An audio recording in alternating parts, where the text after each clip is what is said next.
Hey everybody, Jen from Abby's Attic here. Welcome to video number 2 of our Free Friday Sewing series. Thanks for joining us again. So I have all of these really beautiful vintage prints that I have been collecting over time. I decided that I would start piecing them together, and we'll show you how to assemble these guys into something that you can turn into a work of art. If you really are loving this process and you want to keep doing it, but you're kind of tired of ending up with some ratty old pieces of hexagon templates like I have. Although these have been used quite a bit, they still retain their shape. But if you really love it, you might want to consider investing in some plastic hexie templates. They come in many sizes. Once you have a nice pile of hexies that you'd like to assemble into something else, what you're going to do is sew them together side by side until you get this nice chain of hexagons. Once you have that, you will eventually line them up and make something else. So I have this tote bag that I bought several years ago, and it's got an embroidery pattern on it. So I started that, and of course, you know, squirrel, I got distracted by other things in life. And then our quilt teacher, Lisa, introduced me to what is now affectionately referred to in the studio as sewing crack, because this is so addictive. So you can make flowers, you can make snakes, you can make big chunks of stuff with your hexies. So I'm gonna go ahead and show you guys how to assemble these, and all you'll need is a pair of snips, needle and thread, and a little bit of time on your hands. Let's get started. So I have my snips, I have my needle and my thread, and of course it is knotted at the end. I've also doubled my thread just to give myself a little stronger of a stitch. Now I'm using quilter's thread, quilting cotton thread, for hand quilting. Now you certainly don't have to go out and buy this. You can always just use any polyester or nylon thread that you have hanging around on a spool or on a bobbin. The idea is that your stitches keep your project together. My goal is to make a snake for now, a row. Here I have 2 hexies that are still, they're basted down, but they're still attached to my plastic template. So I'm going to put my 2 hexies together, right sides touching, pretty sides touching. That means all you see is what's going to be the back of your hexies. And I'm going to start with my needle going through that little folded edge so that I can kind of hide my knot in my work. The tail you can eventually cut off, so don't worry about that just yet.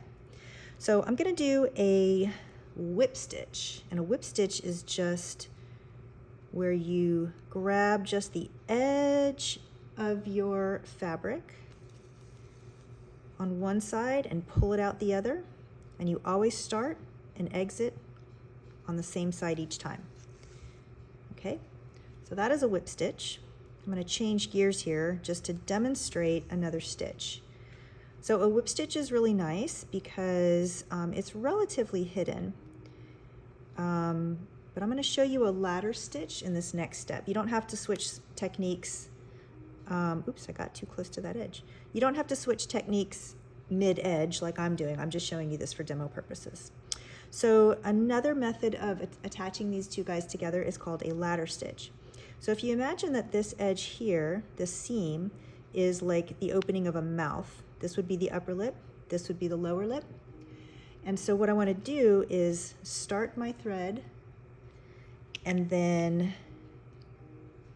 from the lower lip, and then kind of just insert my needle into the edge of the top lip. I'm only going through the top lip layer, and then I make a stitch. Okay, so now I'm on the top lip. I'm going to go straight across the mouth through the lower lip, take a stitch, straight across the mouth, go through the top lip, oops, straight across the mouth through the lower lip. So oops, let's drop my needle again. So straight across the mouth through the lower lip.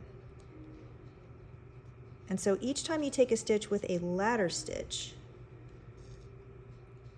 you're going to be going up, across, down, across, up, across, down, across. So your needle is going to be pointing in the same direction as you sew the whole time. All right, so let me just finish this off.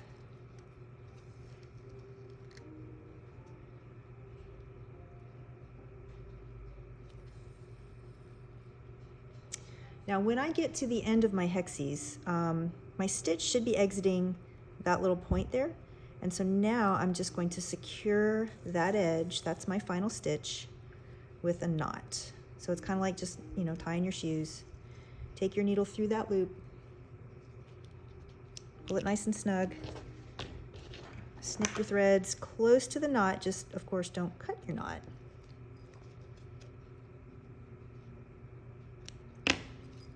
And voila, we have a lovely start to a snake. I'm super excited.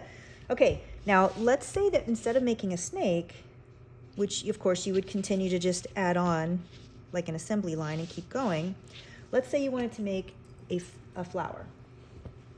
So if these two blue ones were the petals of my flower and I wanted a different color, say orange, to be my flower, that means I'd have to sew these two seams together.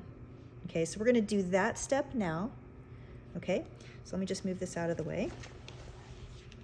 That's what we're looking at. It might be a little confusing because you'll be like, well, how do I get these right sides together because there's two edges? Well, you just do one edge at a time.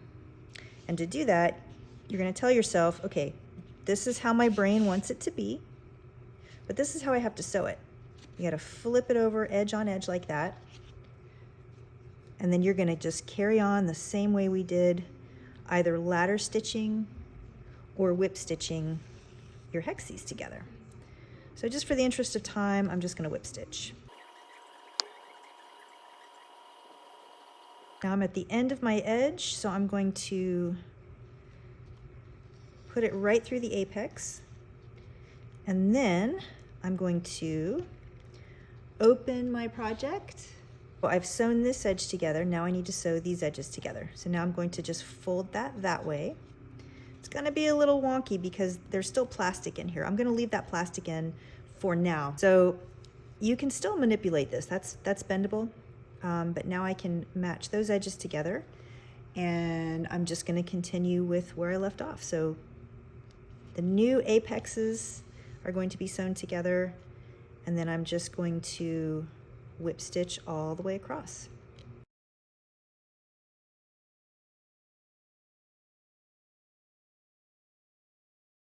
All right, here's my final stitch just on the edge of the edge that I'm sewing. And now I'm going to loop it, snip it, do a little happy dance on the inside because that is the start of a beautiful flower.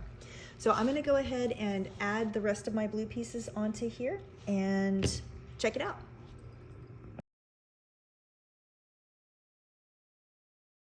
So now that I've got my flower assembled, it is time to remove my little plastic doodads. All of these basting stitches can be snipped, but you don't have to snip them all. You only need to snip out like 3 of them. So I'm just doing the outside ones. And finally, I'll snip the center of my flower. All right. Now I'm just gonna pop these babies right on out. Hopefully I didn't sew the plastics in. Maybe I'm stronger than I look.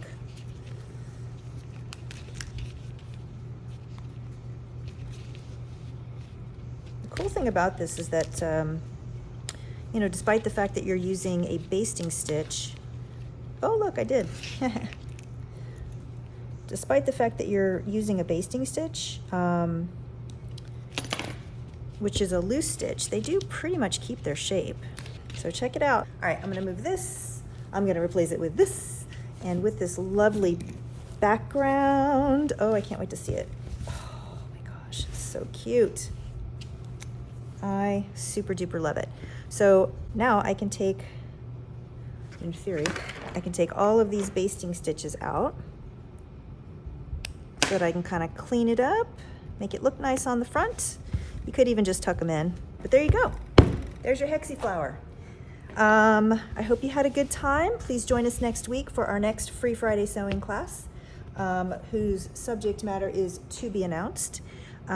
Visit us on Facebook, Abby's Attic Sewing School, Instagram, Abby's Attic Sewing School, and TikTok, Abby's Attic Sewing School. Have a great day.